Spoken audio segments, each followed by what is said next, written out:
ಹೋದಾಗ ಅವ್ರಿಗೆ ನೇರವಾಗಿ ಕೈಗೇಟು ಬೀಳುತ್ತೆ, ನಂತರ ಭುಜದ ಮೇಲೆ ದಾಳಿ ಆಗುತ್ತೆ. ಇಲ್ಲಿ ಅಮಾಯಕ ಹುಡುಗ ಬಲಿಯಾದ ಅನ್ನೋದು ತುಂಬಾ ದುರಾದೃಷ್ಟ. ಯಾಕಂತ ಹೇಳಿದ್ರೆ ಮಾನ್ಯ ವೀಕ್ಷಕರೇ, ಅಳಿದು ಉಳಿದವರು ಕಂಡಂತೆ ಸ್ವಾಗತ ಸುಸ್ವಾಗತ. ತುಂಬಾ ದುರಾದೃಷ್ಟ ಅಂತ ಹೇಳಿಬಿಟ್ರೆ ಇವತ್ತು ಕರಾವಳಿ ಭಾಗಕ್ಕೆ ಯಾವುದನ್ನ ಆಗಬಾರ್ದು, ಯಾವ ಒಂದು ಕೋಮು ಹತ್ಯೆ ಮೇ 1 ತಾರೀಕಿಗೆ ನಡೀತು, ಅದರ ವಿರುದ್ಧವಾಗಿ ಇನ್ನೊಂದು ಕೋಮು ಹತ್ಯೆ ಆಗಬಾರ್ದು, ಅದಕ್ಕೆ ಅಮಾಯಕರು ಬಲಿಯಾಗಬಾರ್ದು ಅಂತ ಹೇಳಿ ಎಷ್ಟೋ ಜನ ಪ್ರಾರ್ಥಿಸಿದ್ರು. ಆದ್ರೂ ತುಂಬಾ ದುರಾದೃಷ್ಟ ಅಂತ ಹೇಳಿದ್ರೆ ಇವತ್ತು ಭೀಕರವಾಗಿ ಅಬ್ದುಲ್ ರೆಹಮಾನ್ ಹಾಗೆ ಕಲಂದರ್ ಮೇಲೆ ಭೀಕರವಾಗಿ ದಾಳಿಯಾಗುತ್ತೆ. ಇಬ್ರು ಅಮಾಯಕ ಯುವಕರ ಮೇಲೆ ಏನು ಪ್ರಚೋದನಕಾರಿ ಭಾಷಣಗಳು ಇಷ್ಟು ದಿವಸ ನಡೀತಾ ಇದ್ದು, ಅದಕ್ಕೆ ಉತ್ತರವಾಗಿ ಅಂತ ಇವತ್ತು ಸುಮಾರು ಜನ ಹೇಳ್ತಾ ಇದ್ದಾರೆ. ಅದಕ್ಕೆ ಬಲಿಯಾದಂತ ವ್ಯಕ್ತಿ ಹೆಸರು ಅಬ್ದುಲ್ ರೆಹಮಾನ್. ಕಲಂದರ್ ಶಾಫಿ ಅನ್ನೋರಿಗೆ ಭೀಕರವಾಗಿ ಏಟು ಬೀಳುತ್ತೆ. ಹಾಗಾದ್ರೆ ಏನಾಯ್ತು ಇದು ಘಟನೆ? ಯಾಕಂತ ಹೇಳಿದ್ರೆ ಇವತ್ತು ಮಧ್ಯಾಹ್ನ ಅಂತ ಹೇಳಿದ್ರೆ ಏನಿವತ್ತು ಮಂಗಳವಾರ ದಿವಸ, ಇವತ್ತು ಮಧ್ಯಾಹ್ನ ಸರಿಸುಮಾರು 3 ಗಂಟೆಗೆ ಇವ್ರ ಮೇಲೆ ದಾಳಿ ಆಗುತ್ತೆ. ಎಲ್ಲಾಗುತ್ತೆ ದಾಳಿ ಅಂತ ನಾವು ನೋಡಿದ್ರೆ, ಏನು ಮಂಗಳೂರು ಪೊಳಲಿ ಬಿಸಿ ರೋಡು ಇದ್ರ ಮಧ್ಯಭಾಗದಲ್ಲಿ ಬರುವಂತದ್ದು ಕೊಳತೆ ಮಜಲು ಅನ್ನುವಂತ ಊರು. ಅಬ್ದುಲ್ ರಹಿಮಾನ್ ಅವರು ಹಾಗೆ ಕಲಂದರ್ ಬಡಗ ಬೆಳ್ಳೂರಿನಿಂದ ಕೊಳತೆ ಮಜಲುಗೆ ಪಿಕಪ್ ವಾಹನದಲ್ಲಿ ಏನು ಈ ಮರಳು, ಇಟ್ಟಿಗೆ, ಜಲ್ಲಿ, ಸಿಮೆಂಟು ಈ ರೀತಿ ತಗೊಂಡು ಹೋಗುವಂತ ಇವರಿಬ್ರು ಡ್ರೈವರು. ಅದರಲ್ಲಿ ಇವತ್ತೇನಂತ ಹೇಳಿದ್ರೆ ಏನು ಅಬ್ದುಲ್ ರೆಹಮಾನ್ ಅವರ ಏನು ಗಾಡಿ ಇರುತ್ತೆ ಆ ಸಮಯದಲ್ಲಿ ಅಲ್ಲೇ ಇದ್ದಂತ ವ್ಯಕ್ತಿ ಅಂತ ಹೇಳಿದ್ರೆ ಏನು ಕಲಂದರ್ ಶಾಫಿ ಅಲ್ಲೇ ಇರ್ತಾನೆ. ಅವ್ರಿಗೆ ಬಾಡಿಗೆ ಬಂದಿರುವುದಿಲ್ಲ. ಈ ಬಾಡಿಗೆ ಬಂದಿರಲಾರದ ಕಾರಣ ಏನ್ ಮಾಡ್ತಾರೆ, ಕಲಂದರ್ ಶಾಫಿನು ಅಬ್ದುಲ್ ರೆಹಮಾನ್ ಅವ್ರ ಒಟ್ಟಿಗೆ ಹೋಗ್ತಾನೆ. ಹೋದಂತವ್ರು ಏನು ಕೊಳೆತು ಮಜಲು ಭಾಗದಲ್ಲಿ ಒಂದು ಮನೆಯನ್ನ ಕಟ್ಟಿಸ್ತಾ ಇರ್ತಾರೆ. ಅವರು ಫೋನ್ ಮಾಡ್ತಾರೆ, ಇವರಿಗೆ ಮರಳು ಬೇಕಾಗಿರುತ್ತೆ, ಜಲ್ಲಿ ಬೇಕಾಗಿರುತ್ತೆ, ಫೋನ್ ಮಾಡಿರ್ತಾರೆ.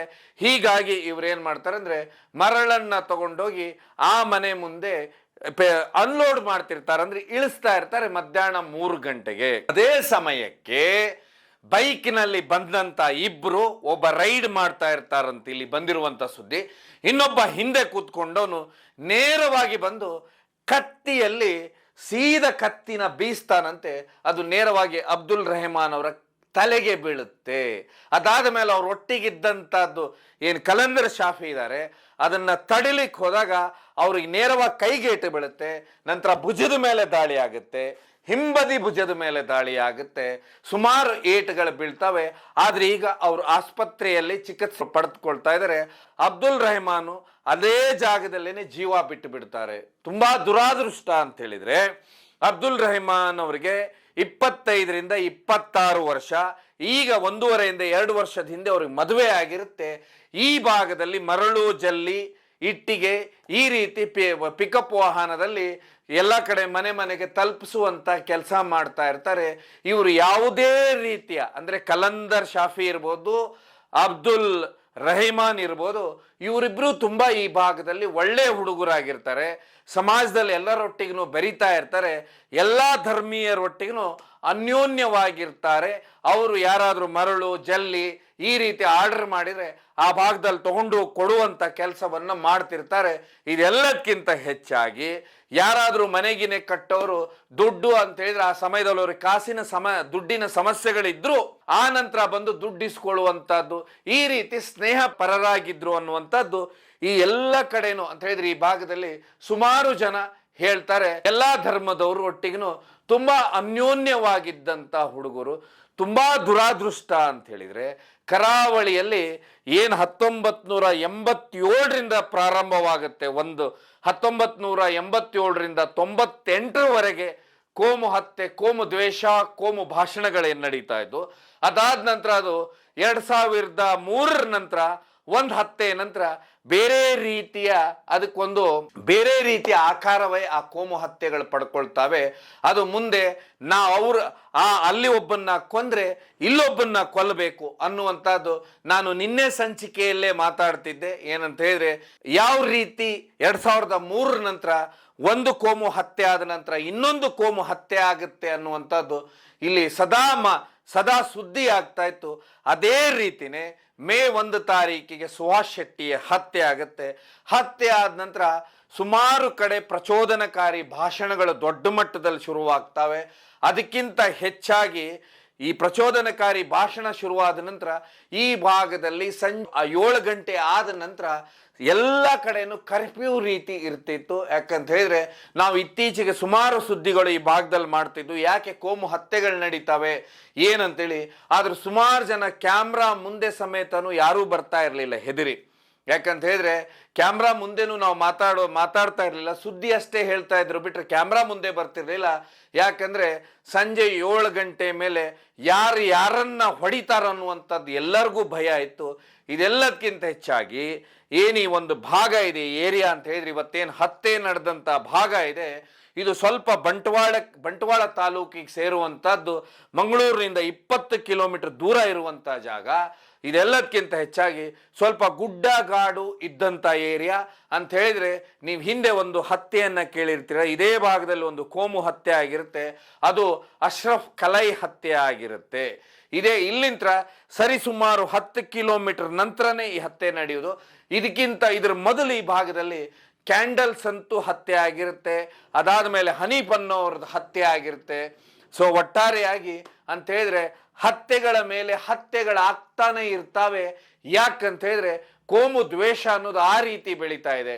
ಯಾಕಂದ್ರೆ ನನಗೆ ಗೊತ್ತಿಲ್ಲ ಇಲ್ಲಿ ಏನು ಈ ಸರ್ಕಾರದ ಕಾನೂನು ಮೇಲೆ ಸರ್ಕಾರ ಅನ್ನುವಂಥದ್ದು ಇದೇನಾ ಇಲ್ವಾ, ಅಥವಾ ಕಾನೂನು ಅಂತ ಇದೇನಾ ಇಲ್ವಾ ಅನ್ನುವಂಥದ್ದೇ ಇಲ್ಲಿ ಬಹುದೊಡ್ಡ ಸುದ್ದಿ ಬರುದು. ಜಿಲ್ಲಾಡಳಿತ ಎಷ್ಟು ಎಚ್ಚೆತ್ತುಕೊಳ್ಳಬೇಕಾಗಿತ್ತು ಪೊಲೀಸ್ ವ್ಯವಸ್ಥೆ ಅಂತ ಹೇಳಿದ್ರೆ, ಸುಭಾಷ್ ಶೆಟ್ಟಿ ಹತ್ಯೆ ಆಗತ್ತೆ, ಅದಾದ ನಂತರ ವಿಪರೀತವಾಗಿ ದೇಶ ಭಾಷಣಗಳೇ ದೊಡ್ಡ ಮಟ್ಟದಲ್ಲಿ ನಡೀತಾ ಇತ್ತು.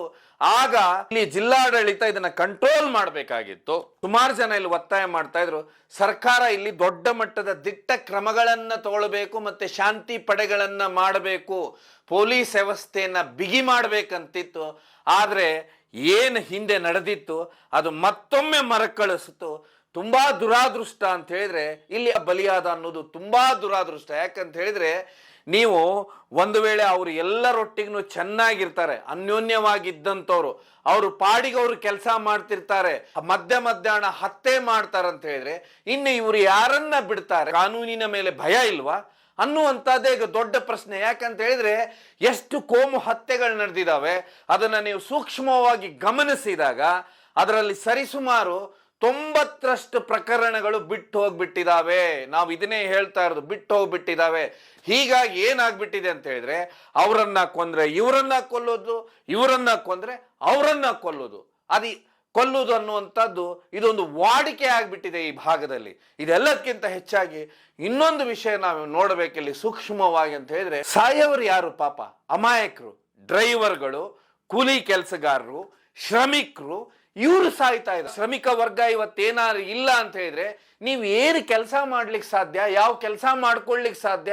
ಅವರಿದ್ರನೇ ಇಲ್ಲಿ ಎಲ್ಲ ಕೆಲಸಗಳು ಆಗುವುದು. ಎಲ್ಲಿಗೆ ಹೋಗುತ್ತೆ ಕರಾವಳಿ? ಭಾರಿ ಯೋಚನೆ ಮಾಡುವಂತ ವಿಷಯ.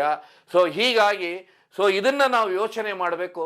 ಇದೆಲ್ಲದಕ್ಕಿಂತ ಹೆಚ್ಚಾಗಿ ಇವತ್ತು ಏನು ಮಧ್ಯಾಹ್ನ ಹತ್ಯೆ ಆಗಿದೆ, ಸರಿಸುಮಾರು 3 ಗಂಟೆಯಿಂದ 3:30 ಮಧ್ಯ, ಇದನ್ನ ಸರ್ವರು ಇವತ್ತು ಆ ಭಾಗದಲ್ಲಿ ಖಂಡಿಸ್ತಾ ಇದ್ದಾರೆ. ಯಾಕಂತ ಹೇಳಿದ್ರೆ ಶ್ರಮಿಕರಾಗಿದ್ರು. ಇದೆಲ್ಲದಕ್ಕಿಂತ ಹೆಚ್ಚಾಗಿ ಈ ಭಾಗದಲ್ಲಿ ಎಲ್ಲರಿಗೂ ಆಗಿದ್ರು. ಆದ್ರೆ ಅದ್ರ ಮಧ್ಯೆ ಒಟ್ಟೋರು ಧರ್ಮ ನೋಡಿ ಇವತ್ತು ಯಾರನ್ನಾದ್ರೂ ಒಂದು ಹತ್ಯೆ ಮಾಡ್ಬೇಕಂತ ಧರ್ಮ ನೋಡಿ ಹತ್ಯೆ ಮಾಡೋದಂತ ಹೇಳಿದ್ರೆ ಎಲ್ಲಿಗೆ ಹೋಗ್ಬೇಕು? ಯಾಕೆ ಈ ರಾಜ್ಯದಲ್ಲಿ ಯಾವ ಕಾನೂನು ಸುವ್ಯವಸ್ಥೆಯೂ ಇಲ್ವಾ?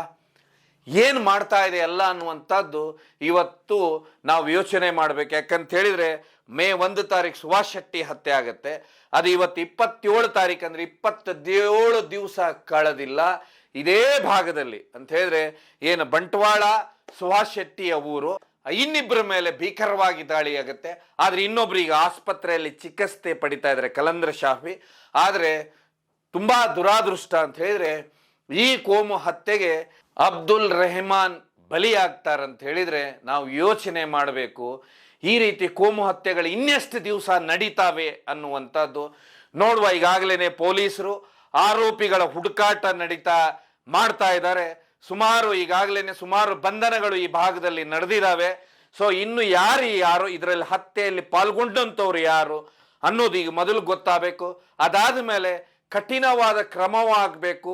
ಯಾರೇ ಇರಲಿ ಆರೋಪಿಗಳು ಅಂತ ಹೇಳಿದ್ರೆ ಮೇ 1 ಸುಭಾಷ್ ಶೆಟ್ಟಿ ಹತ್ಯೆಯಲ್ಲಿ ಭಾಗಿಯಾದಂಥವ್ರ ಮೇಲೂ ಕಠಿಣವಾದ ಕ್ರಮವಾಗಬೇಕು. ಅಬ್ದುಲ್ ರೆಹಮಾನ್ ಅವರ ಮೇಲೆ ದಾಳಿ ಮಾಡಿದಂಥವ್ರ ಮೇಲೇನು ಕಠಿಣವಾದ ಕ್ರಮವಾಗಬೇಕು. ಸರ್ಕಾರ ಇಲ್ಲಿ ವಿಶೇಷವಾದ ತಂಡವನ್ನು ರಚಿಸಬೇಕು. ಆ ನಂತರ ಶಿಕ್ಷೆ ಆಗುವ ರೀತಿ ನೋಡ್ಕೊಂಡಾಗಷ್ಟೇನೆ ಈ ಕೋಮು ಹತ್ಯೆಗಳನ್ನ ನಿಲ್ಲಿಸ್ಲಿಕ್ಕೆ ಸಾಧ್ಯ. ಇದೆಲ್ಲದಕ್ಕಿಂತ ಹೆಚ್ಚಾಗಿ ಅಮಾಯಕರು ನೆಮ್ಮದಿಯಿಂದ ಬದುಕಲಿಕ್ಕೆ ಸಾಧ್ಯ. ಅವರು ಸಂಜೆ ನೆಮ್ಮದಿಯಾಗಿ ಬದುಕಲಿಕ್ಕೆ ಸಾಧ್ಯ. ಪ್ರತಿ ತಂದೆ ತಾಯಿಯು ತಮ್ಮ ಮಕ್ಕಳನ್ನ ಕಾಯ್ತಾ ಇರ್ತಾರೆ, ನಮ್ಮ ಮಕ್ಕಳು ಸಂಜೆ ಆದ್ರೆ ನಮ್ಮ ಮನೆಗೆ ಬರ್ತಾರೆ ಅಂತೇಳಿ ಅವರಲ್ಲೂ ವಿಶ್ವಾಸ ಮೂಡ್ಲಿಕ್ಕೆ ಸಾಧ್ಯ ಅಂತ ಹೇಳ್ತಾ ಈ ಕಾರ್ಯಕ್ರಮವನ್ನ ಇಲ್ಲಿಗೆ ನಿಲ್ಲಿಸ್ತೇನೆ. ಈ ಹತ್ಯೆಯಲ್ಲಿ ಪಾಲ್ಗೊಂಡವ್ರು ಇಲ್ಲಿವರೆಗೂ ಸಿಕ್ಕಿಲ್ಲ. ಮುಂದಿನ ಸಂಚಿಕೆಯಲ್ಲಿ ನೋಡುವ ಯಾರು ಈ ಹತ್ಯೆಯಲ್ಲಿ ಪಾಲ್ಗೊಂಡಿದ್ದಾರೆ ಅಂತ ಹೇಳ್ತಾ ನೋಡುವ ಅಂತ ಹೇಳ್ತಾ ಈ ಕಾರ್ಯಕ್ರಮ